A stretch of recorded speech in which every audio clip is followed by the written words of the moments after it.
Bien, ¿cómo están? Por aquí nuestros docentes reunidos en el Plan Colegio Saber, aquí en nuestro podcast Descubriendo Tesoros. Y hoy vamos a descubrir un tesoro maravilloso, como lo es nuestra Marolí Díaz Guillén, la doctora Marolí Díaz Guillén de la UPEL Maracay. Sí, bueno, y aquí de verdad, buenos días, bienvenida a este espacio de la librería El Nuevo Saber, un mundo de cosas nuevas. En este podcast del Plan Colegio Saber, donde aprendemos, crecemos y seguimos adelante pues en nuestra labor educativa. Este es el único podcast educativo. ¿Quién es Marolí Díaz Guillén?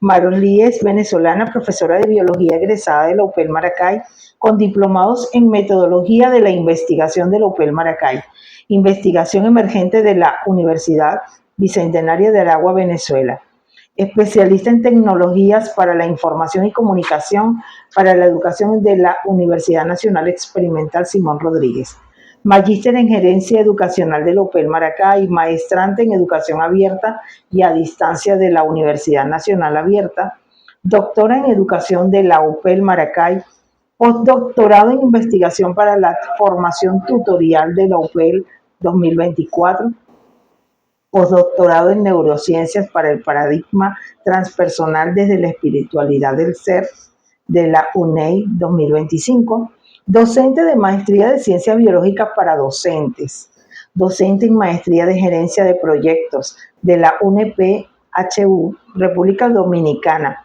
docente de la maestría de la cátedra de la metodología de la investigación de la UNPHU, República Dominicana, docente de la Cátedra de Estructura Social del Comportamiento Humano y Supervisión Educativa de la UBA, docente de la Cátedra de Investigación 1, Sociedad y Educación, Práctica Profesional 1 de la UPEL, docente Planificación de los Aprendizajes, Planificación Prospectiva, docente de la Cátedra de Redes Virtuales de Participación Crítica, Seminario 1 y Seminario 2 en el Doctorado de Educación de la UPEL Maracay, conferencista, autora de diversos artículos, tutora y jurado de trabajos de investigación, facilitadora de cursos y talleres en ciencias de datos, del Atlas TIC, de CPSS, entre otros. CEO de la investigación online, consultoría y asesoría integral, compañía anónima en Venezuela. Moderadora del programa Café con Tesis en Instagram. La pueden seguir, @investigación online. Dedicada a la investigación, la formación académica y construcción del saber en el nuevo homo. Ese nuevo hombre, ¿verdad? Que estamos en proceso de construcción y transformación. Es un honor para nosotros tenerte aquí, Marolí. Y de verdad que, bueno, vamos a hacerte unas preguntas rompehielo primero, ¿no? No te vamos a preguntarle, así que tranquila. Muy ¿Cuántos agradecida. hijos tienes? Dos. Dos hijos. Bebés. Sí, y eres casada. Sí, felizmente casada. Sí, bueno, fabuloso. ¿Cuál es tu comida preferida? Pizza, por supuesto. Ay, la pizza, qué rico. Ay, a ver, ¿vives en casa, apartamento? En una casita. En una casita. Llena de amor para ti. Ay, gracias. Y eres coach también, ¿no? Sí. Que no se menciona acá. Sí, Eres coach ontológico también. Profesional. Y en ese espacio fue donde nos conocimos, de verdad. Agradecida por tu presencia en mi vida, Marolí. Y quisiera, bueno, no sé, si quieres iniciar con algunas pequeñas palabras antes de hacerte estas preguntas que en el día de hoy tenemos preparadas para ti. Bien, el día de hoy soy invitada, felizmente invitada. Quiero agradecer a la librería Nuevo Saber, por supuesto a todos los que dirigen este plan escuela, plan colegio 2025-2026, y obviamente a mi estimada coach, siempre coach ontológico, licenciada Gladys Jiménez. Y bueno, y agradecer de verdad a todo el personal que en este momento hacen posible, ¿no?, este encuentro. ¿Qué pudiese decir? Todos los días es un momento para hacer algo nuevo, y bueno, aquí estamos, ¿no?, haciendo algo nuevo para fomentar la educación. Sí, aquí en nuestro podcast Descubriendo Tesoros, pues vamos a iniciar entonces descubriendo estos tesoros y debatir un poquito, ¿no? Conversar sobre este tema de los desafíos y oportunidades que tienen los profesores universitarios que trabajamos en educación. Así es. Que trabajamos en educación, porque dar otra carrera es dar otra carrera, pero dar educación es nuestro marco diferenciador. Y bueno, vamos a iniciar con las preguntas con la doctora Maros Lidia Guillén. Y una de ellas es esta, ¿no? Si la universidad es la conciencia crítica de la nación, ¿qué acto de enseñanza o investigación que tú has hecho, ¿verdad? O que has confrontado genuinamente en Venezuela, qué resistencia has encontrado? Sí, resistencia que he encontrado en ese acto de enseñar y potenciar lo que es la visión crítica en el estudiante. Está lo que es, primero, formarse para ser docente desde el reconocimiento de lo que implica ser docente, ¿sí? Hay algo bastante esencial que tocar, y es que no se puede estudiar docencia por ser una opción. La docencia se tiene que estudiar porque en realidad se siente y se tiene la vocación y lo que es el servicio para lo que es formar a todos los profesionales y obviamente a nuestros niños y estudiantes del mañana, para el mañana, y por supuesto no tan solo para una realidad, sino comprender que se divide en diversos contextos de realidad. Esa manera de fomentar lo que es esa visión crítica del estudiante he tenido bastantes, vamos a decirlo, choques y contradicciones en cuanto a lo que es la disposición del estudiante en participar en actividades, por ejemplo, que le inviten a razonar más allá de lo que es comprender o leer un texto, ¿no? Esta visión crítica del estudiante debe fomentarse constantemente desde lo que es profundizar el saber y el conocimiento. Las teorías no existen porque simplemente se lean o se describan por autor, sino que las teorías vienen desde la comprensión de una realidad, de un fenómeno, de lo que es la manera de cómo se interpreta. Incluso constantemente hacemos esa manera de triangular y de contrastar teorías para poder comprender las diversas realidades, y no todas las maneras van a ser iguales. Pues nosotros debemos comprender que no podemos formar estudiantes con una sola estrategia, porque todos tienen estilos de aprendizaje totalmente distintos y cada uno de ellos tiene una realidad y un contexto distinto y una manera de comprender distinta. Entonces, esa es una de las resistencias y de una de las, vamos a decirlo, limitaciones que uno como docente tiene. Uno no puede crear una estrategia para un estudiante. La estrategia se crea para que pueda ser adaptada, y ahí es donde viene lo que es esas adaptaciones curriculares. Entonces, adaptaciones curriculares, comprender los estilos de pensamiento, los estilos de aprendizaje, todo eso debe incluirse, y es un reto para el docente hoy día en educación superior. Sí, mencionas algo bien interesante y que tiene que ver también con esa parte emocional de lo que implica ser docente, ¿no? Realmente me apasiona ser docente. ¿Qué ocurre, verdad? Porque tú nos has planteado que trabajas, y lo mencionaba cuando te presentaba, que has recorrido por diferentes instituciones educativas, ¿no? Formando esos docentes que luego van a estar frente a un grupo de estudiantes, ¿no? Te preguntaba, o quisiera preguntarte, dentro de esa fuga de talento, porque es posible que tú formaste a alguien que era súper brillante y se fue del país. Y es posible que en este trayecto, mientras pasan por tus manos, porque así decimos los docentes que formamos docentes, cuando nuestros muchachos pasan por nuestras manos, ¿tienes alguna idea, tienes algún argumento para persuadirlo a que no se vaya? ¿Cuál sería ese argumento? ¿Qué le dices tú a ese estudiante que te dice, profesor, me voy del país? Bien, en el caso de la formación, por ejemplo, a nivel de educación superior, en estudios de pregrado y posgrado, desde mi punto de vista, formaría al estudiante para que sea excelente en lo que hace día a día, tanto en el país como fuera del país, ¿sí? Porque obviamente no podemos limitarnos a lo que es la realidad, lo que se vive, y por supuesto las aspiraciones que estos tengan independientemente de situación país, ¿no? El estudiante debe ser mejor cada día. Y hay una realidad en Venezuela, y es que la educación a nivel de educación superior en Venezuela tiene es una de las más catalogadas, o sea, de las mejores a nivel mundial. Entonces, formarse en Venezuela es un privilegio. Aparte de eso, que el acceso al estudio en educación superior en Venezuela, aun cuando no es totalmente gratuito, no lo es totalmente a bajo costo comparado con los países como Colombia, Estados Unidos, República Dominicana. O sea, es algo inaccesible cuando nosotros vamos a ejercer fuera del país. Las realidades son totalmente distintas para todos. No podemos dejarnos llevar por la experiencia que haya tenido una persona que haya viajado. Entonces, ¿qué les invito yo a ellos? Mira, formarse en Venezuela es simplemente una necesidad constante. Nosotros no podemos obtener un título y quedarnos hasta ahí. Nosotros tenemos que seguir avanzando y tenemos que ser mejores cada día.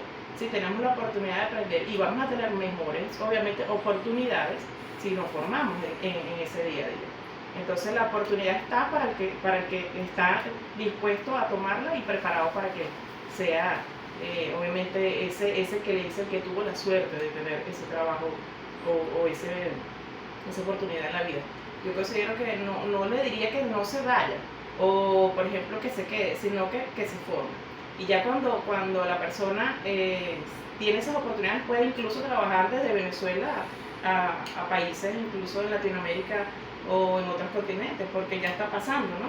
Sí, sí. Lo que es el conectivismo que nos ha traído ahorita las innovaciones y la era de la tecnología, el manejo de competencias digitales que debe tener todo profesional y por supuesto todo docente necesario para que puedas obviamente brindar tus servicios a otros países sin irte del país. En Venezuela nosotros tenemos mucho que ofrecer.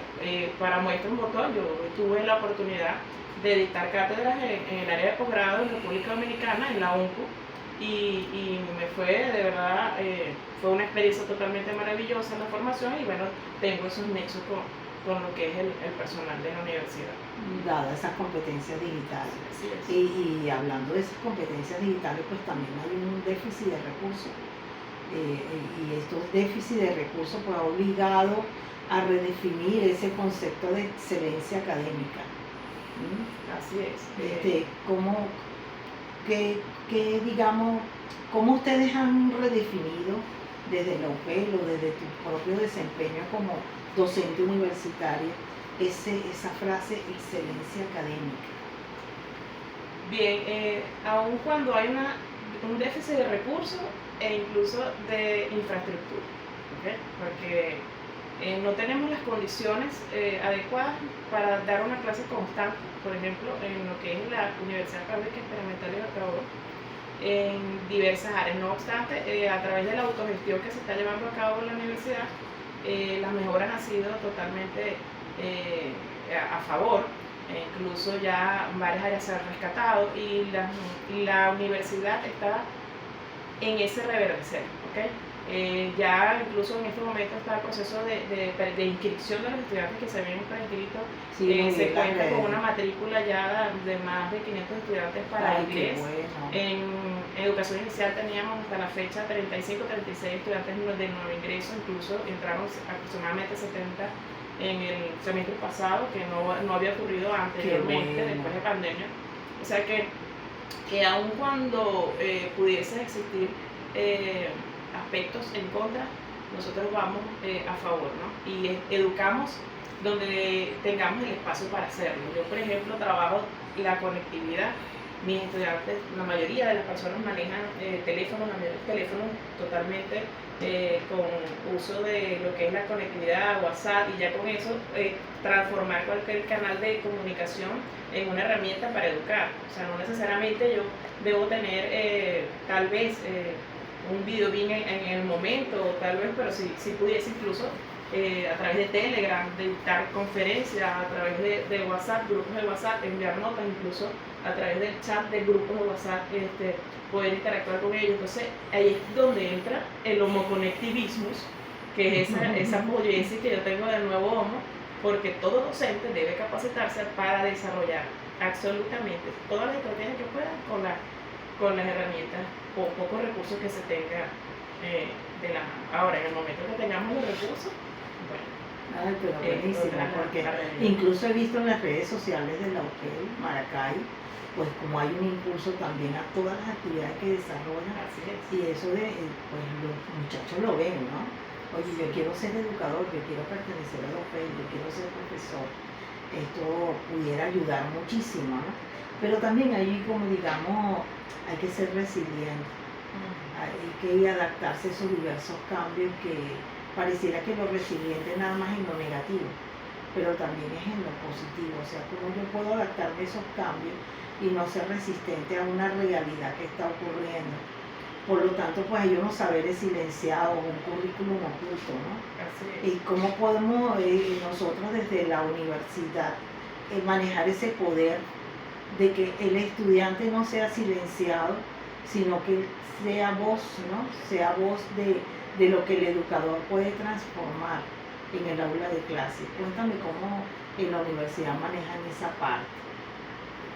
Lo que es la correspondencia, lo que ya venimos planteando, la era digital imposibilita que el estudiante quede silenciado. O sea, pensar en la actualidad que el estudiante va a estar silenciado ya no es posible. El estudiante tiene el acceso a todos los canales para divulgar la información y transmitir cómo se siente en su experiencia positiva o negativa dentro de una actividad.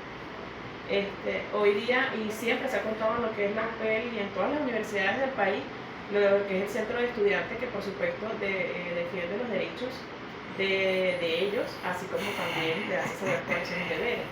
El estudiante incluso es la base de la universidad. La universidad no es universidad sin estudiantes. Y si algo está pasando en este momento en la UPEL Maracay, que puedo dar fe, es que hay un ingreso de estudiantes, un aumento en el ingreso de estudiantes significativo, y que ellos, a través de las experiencias que se van compartiendo a través de las redes, eso es lo que los ha incentivado y los motiva a estar ahí, ¿sí?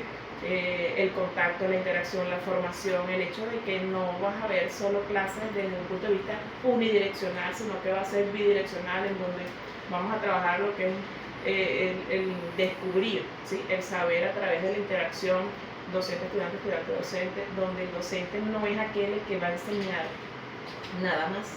El docente aprende constantemente.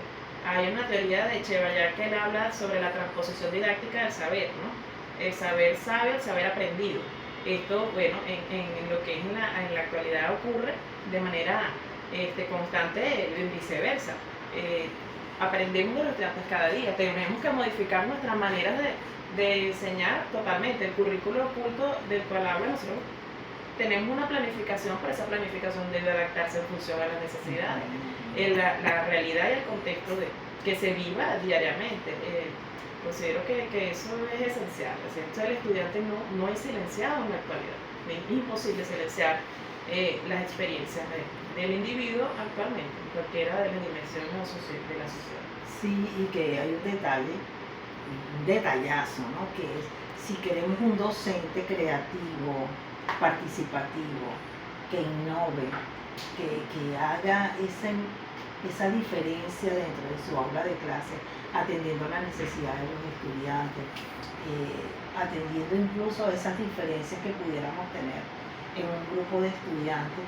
Digamos que ahí es donde hay algo importante, ¿no? Es que lo que yo observo en mi docente de la universidad es que quizás ese ejemplo que voy a tomar para ser ese docente en el futuro, ¿no? Y si yo veo pues en mi profesor de la universidad, incluso del posgrado, yo quiero ser como él o quiero ser como ella. Fíjense que hay una crítica, ¿no? Quizás que pudieran tener los estudiantes, y es esta parte cuando llegamos a la investigación como tal, que es lo que tú manejas, Marley. Eso es tu fuerte, la parte investigativa. Y es cuando incluso es algo que yo me he hecho, ¿no? Esa autocrítica. O sea, que tanto lo que yo estoy investigando puede ser útil, ¿verdad? A futuro, o a, digamos, un futuro próximo, o mediano plazo o a largo plazo, en la universidad o en los procesos de enseñanza-aprendizaje, o en mi país como tal, ¿no? O estoy haciendo una investigación que va para una gaveta digital, porque ya ahora ni siquiera en las bibliotecas están los trabajos de grado o los tesis de grado, ¿no? Sí. ¿Dónde va eso cuando hay una validez en esa pertinencia de la investigación de cara a la utilidad práctica, ¿no? Claro. Hay aspectos puntuales aquí, y es que primero para iniciar una investigación, independientemente del nivel educativo, aclarando que hay trabajos especiales de grado, trabajos de grado, tesinas, proyectos de investigación y tesis doctorales, ¿no? Que las tesis a nivel de doctorado. El estudiante o el investigador debe primero identificarse con el fenómeno de estudio. ¿Sí? Primero. De esa manera él podrá reconocer cuál es la necesidad incluso que se tiene desde su punto de vista para desarrollar esas competencias. Y para, obviamente, identificar ese fenómeno debe hacer un estudio, ¿no? Este estudio debe él comprender la cantidad o la lista de situaciones que puedan presentarse en una realidad.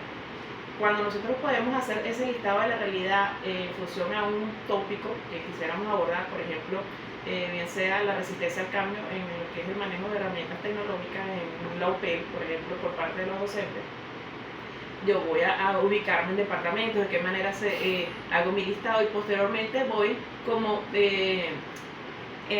relacionando cada uno de estos aspectos, y eso va a ser la manera de plantear el por qué es necesario ese proceso investigativo. Yo tengo que saber el por qué es necesario. Una vez que yo tenga el tópico, pero lo estoy buscando relacionar esa lista de problemas y comienzo a crear una redacción de 2 o 3 párrafos que me permita describir el por qué es necesario, justificarlo desde el punto de vista social, práctico, desde el punto de vista lo metodológico vendría siendo ya una vez que voy manejando más la terminología, pero es el fenómeno que me va a decir a mí qué es lo que busco y hacia dónde voy, ¿sí?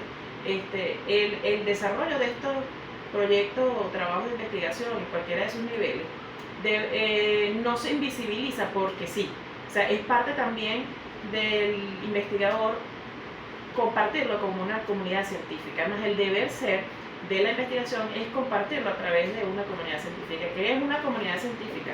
Conferencias, jornadas, revistas indexadas, que en Venezuela tenemos muchas revistas de alto impacto que incluso están en lo que es en la indexación Scopus.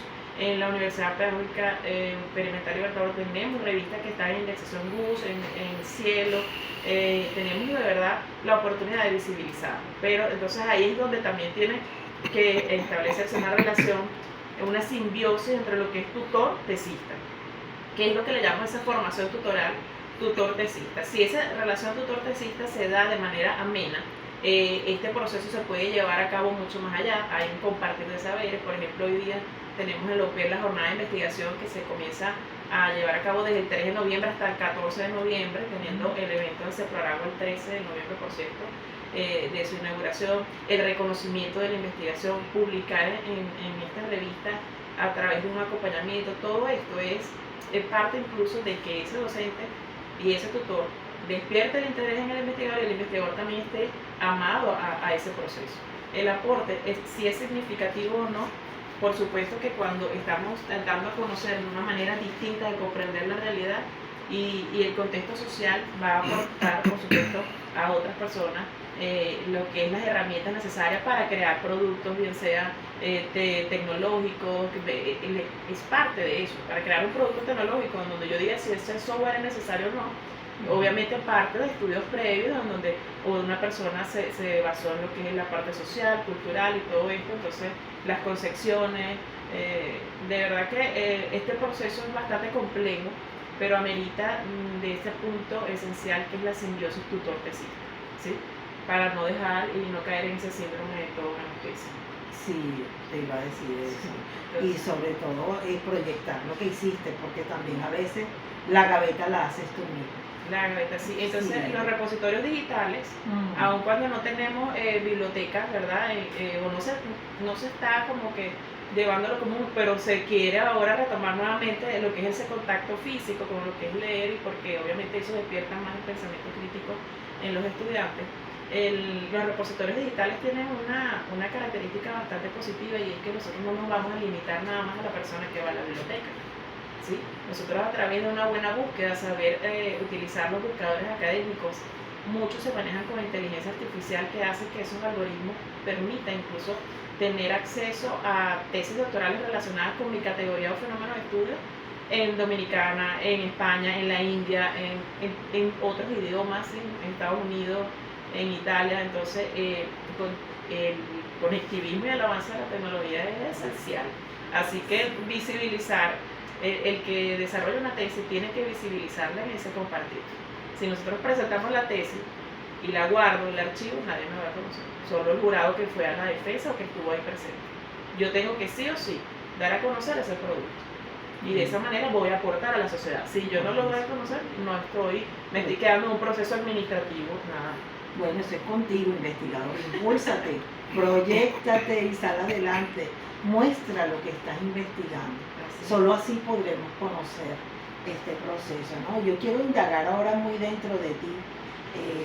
Cuando tú notas que algo, porque hay un fenómeno que también ocurre, y es que cuando tú recibes, ¿verdad?, un programa instruccional, que es la concreción del currículo, tú dices, esto está obsoleto, ya esto no sirve, ¿no? Ya esto no está adecuado, digamos, más que decir que no sirve, ya no es adecuado a este contexto, a esta actualidad, a todo lo que está pasando en Venezuela y en el ámbito educativo. Debe haberte ocurrido, ¿no? Sí. ¿Qué haces? ¿Qué haces cuando tú recibes un programa instruccional y notas que algo está obsoleto? Modificar, adaptación curricular. Y hay algo positivo a nivel de educación superior, y es que uno esas adaptaciones curriculares las propone y las lleva a la unidad de currículo y ellos la llevan a la UCI. Y entonces eso se ratifica, se certifica que usted hizo eso y corresponde incluso a un aval. Entonces cada procedimiento que se haga, siempre que se sigan los lineamientos, son correspondientes, y obviamente yo hoy día se trabaja con la adaptación curricular. Yo lo hice con planificación prospectiva, lo hice con inteligencia artificial aplicada a la educación para estudiantes de música, donde tenía una estudiante con dificultad, bueno, ella tenía dificultad visual y desarrolló la inteligencia artificial igual. Hoy día ya mi estimada ya está por graduarse. Tenemos muchas rondas, así que esas adaptaciones curriculares se pueden hacer y ya son posibles, siempre que sean mediados por la unidad de currículo, por ejemplo, en Hotel Maracay. Sí, y bueno, y fíjate que tú nos estás hablando de algo interesante, que es la adaptación curricular. Y ese estudiante que está ingresando, o el estudiante que va en el trayecto, o el que está finalizando, ese es el que va a ser líder. Así. Ese que va luego a tener o su aula de clase o una subdirección o una coordinación académica, en fin, ¿no? ¿Cómo nosotros podemos, o cómo maneja la UPEL, o tú, pues en tu desempeño, ese manejo del poder dentro del aula de clase? Cuéntanos. Yo dentro del aula de clase soy un estudiante más. Y que lo digan mis estudiantes. Yo trato de incluirme con ellos al principio. Y posteriormente, bueno, voy como que subiendo el nivel, ¿no? Porque si algo debe lograrse con ellos es que tengan, sentirse lo más cómodo posible. Y posteriormente que se va aumentando el nivel, se va incorporando incluso dentro de una manera, de esa triada de investigación, docencia, TIC, se incluye lo que es el hecho de que cumplas con unas normas, aprendas a lo que es la citación, bien sea desde APA, UPEL, Vancouver, otras normas, que usen buscadores académicos reconocidos, que no me citen ninguna fuente que no tenga un sustento totalmente científico, que manejen tecnologías, entreguen podcast, entreguen bien sea música creada con IA, o sea, todo esto pero con un texto que ellos hayan escrito. Entonces todo este tipo de desarrollo de habilidades se va incrementando una vez que va avanzando la clase o lo que es el semestre. Pero al principio somos todos estudiantes. Y una pregunta rápida. ¿Cómo es tu evaluación? Mi evaluación formativa, es negativa, negociada. Formativa, mi evaluación es formativa. Totalmente. Muy bien. Bueno, aquí estamos cerrando con este podcast Descubriendo Tesoro, descubriendo a la doctora Marolí Díaz Guillén.